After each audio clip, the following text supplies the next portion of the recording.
The Texas Revolution, the battle for America's 28th state, presented by Abby, Ben, Shelby, and Wade. Now before we start spitting facts at you, here's a quick background about what's going on. Americans were envious of Mexico's hold on Texas. Texas was very valuable because the soil was perfect for farming a major cash crop like cotton. Americans hoped that they could use Texas to their advantage. It's too bad the Americans didn't know that the road to Texas was a bumpy one. It all started with Moses Austin's dream of starting a U.S. colony in Spanish Texas. In 1821, Mexican officials gave Austin a huge piece of Texas to use. Sadly, Moses Austin died that same year, and his son, Stephen F. Austin, gladly took over. Mexico declared its independence from Spain about the time when Stephen F. Austin arrived with the Old 300, or the 297 families he had brought with him. These families were hand-chosen to make sure they followed the laws and respected Mexican culture. These families had countless complaints. They were used to self-governing, and most were slave owners.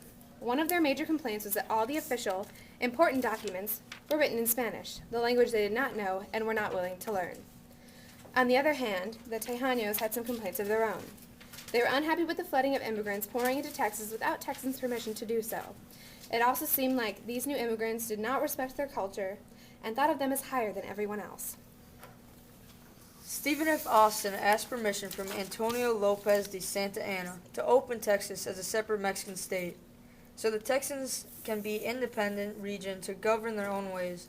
General Antonio Lopez de Santa Anna, who was a dictator and currently running the Mexican government, Santa Anna was offended by Austin's request to compromise the feuding citizens. Instead of granting permission to Austin, Santa Anna threw him in jail for promoting rebellion.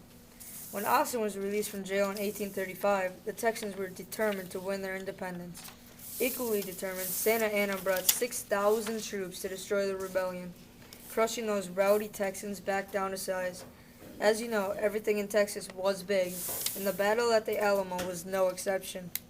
February 1836, 180 Texan volunteers, along with 8 Tejanos, defended their town, San Antonio, Texas. This mission became familiar to everyone as the Alamo. Davy Crockett, a well-known frontiersman and a former congressman coming from Tennessee, came to support the Alamo. William Travis, known as a freedom fighter, led the troops, raising a black flag.